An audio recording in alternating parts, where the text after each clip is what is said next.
Alhamdulillah. Alhamdulilladzi hadana subul salam wa afhamana bi syari'atin nabiyil karim. Asyhadu an la ilaha illallah wahdahu la syarika lah, dzul jalali wal ikram. Wa asyhadu anna sayyidana wa nabiyyana Muhammadan abduhu wa rasuluh. Allahumma shalli wa sallim wa barik ala sayyidina Muhammad wa ala alihi wa ashabihi wa tabi'in bi ihsan ila yaumiddin. Amma ba'd, fa ya ayyuhal ikhwan, usikum wa nafsi bi taqwallahi wa ta'atihi la'allakum tuflihun. Qala Allah ta'ala fil Qur'anil Karim, a'udzu billahi minasy syaithanir rajim. Bismillahirrahmanirrahim. Ya ayyuhalladzina amanu taqullaha haqqa tuqatih wa la tamutunna illa wa antum muslimun. Ma'asyiral muslimin, sidang Jumat yang berbahagia. Marilah dalam kesempatan yang sangat mulia ini kita senantiasa selalu meningkatkan kualitas ketakwaan kita kepada Allah Subhanahu wa taala dengan takwa yang sebenarnya, dengan takwa yang sesungguhnya, yakni imtisalul ma'murat wa ijtinabul manhiyat, menjalankan segala perintah Allah dan menjauhi segala larangan Allah Subhanahu wa taala. Ma'asyiral muslimin, sidang Jumat yang berbahagia. Baginda Nabi Agung Muhammad sallallahu alaihi wasallam pernah bersabda dalam sebuah hadisnya yang diriwayatkan oleh Abu Hurairah radhiyallahu anhu yang berbunyi, u'tiyat ummati khamsa khisalin fi Ramadan lam tu'tahunna ummatan minal umami qablaha. Yang artinya, di dalam bulan Ramadan umatku diberi 5 keistimewaan yang tidak diberikan kepada umat-umat sebelumnya. Kelima keistimewaan tersebut diantaranya adalah yang pertama, khurufu famis shaim atyabu 'indallah bir rihin misk. Bau mulut orang yang berpuasa di hadapan Allah Subhanahu wa taala lebih baik daripada minyak misik. Secara jujur kita mengakui bahwa bau mulut orang berpuasa tidak sedap.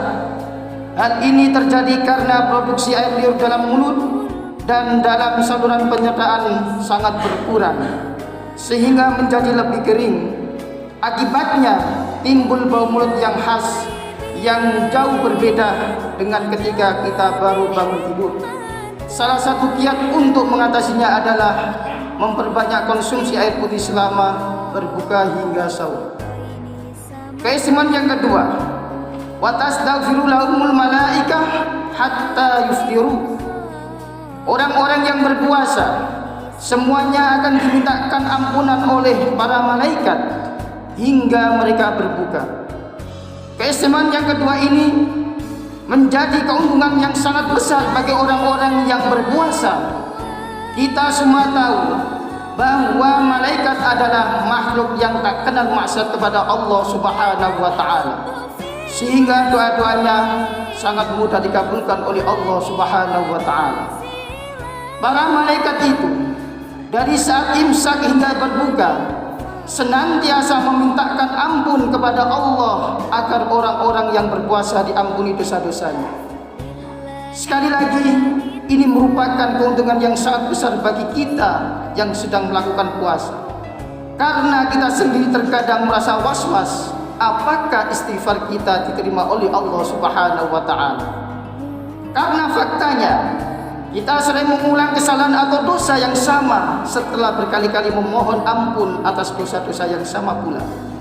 Oleh karena itulah, sekali lagi, di bulan puasa, di bulan yang penuh ampunan ini, kita mendapatkan anugerah yang luar biasa di mana para malaikat mendoakan orang-orang yang berpuasa secara terus-menerus dari saat imsak hingga saat berbuka yang durasinya kurang lebih dari 14 jam. Keistimewaan yang ketiga, wa tusaffatu fi maraddatu syayatin wa la yukhlisuna fi ila ma kanu yukhlisuna fi ghairi.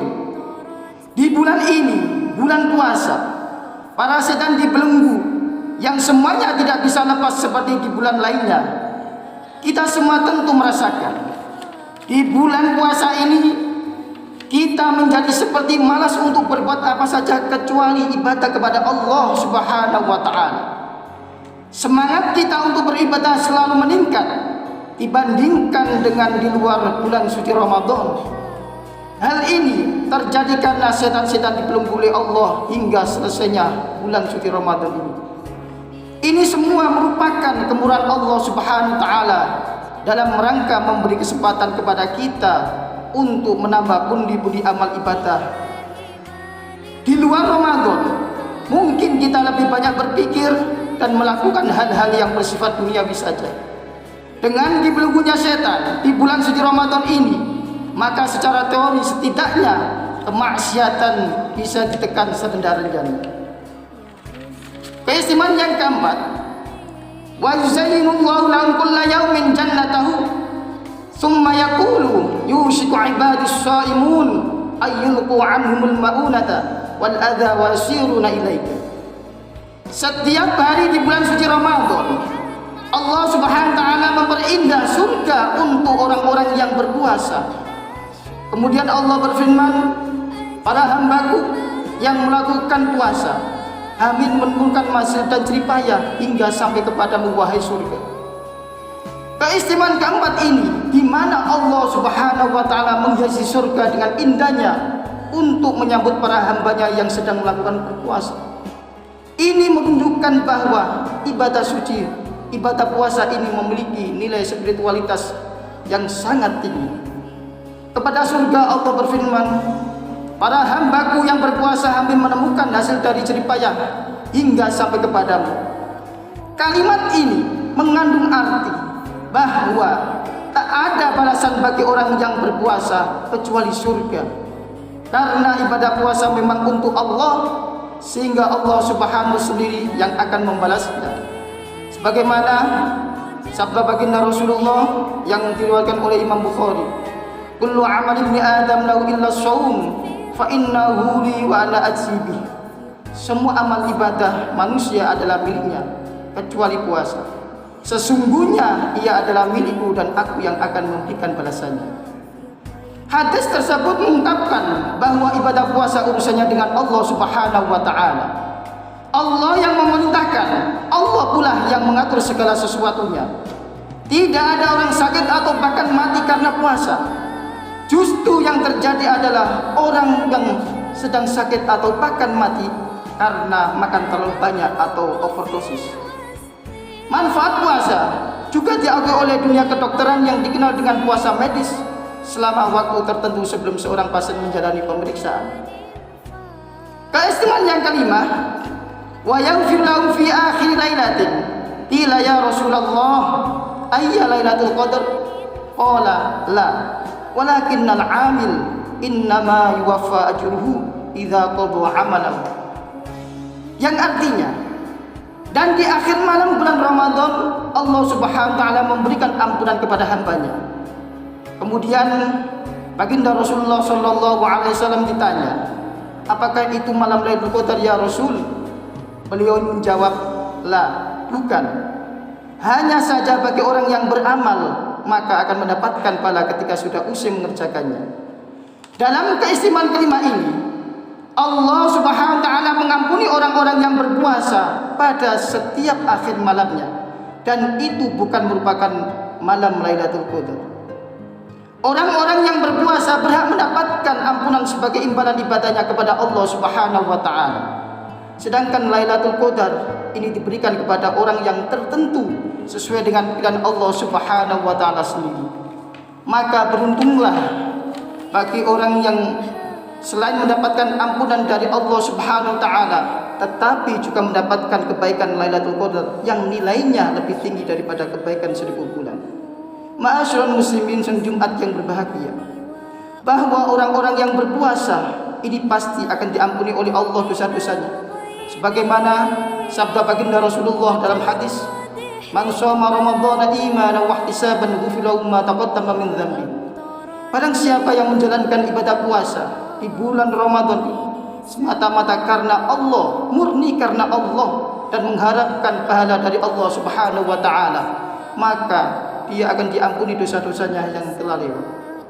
Kelima hal tersebut, keistimewaan dalam puasa yang telah saya uraikan tadi, yang hanya diberikan kepada umatnya baginda Rasulullah Sallallahu Alaihi Wasallam. Kita bersyukur bahwa kita semua menjadi umat beliau. Untuk itulah semoga kita semuanya dapat menjalankan ibadah puasa tahun ini dan tahun-tahun berikutnya dengan sebaik-baiknya, sehingga kita bisa mendapatkan 5 keistimewaan di atas dapat kita raih seluruhnya. Amin amin ya rabbal alamin.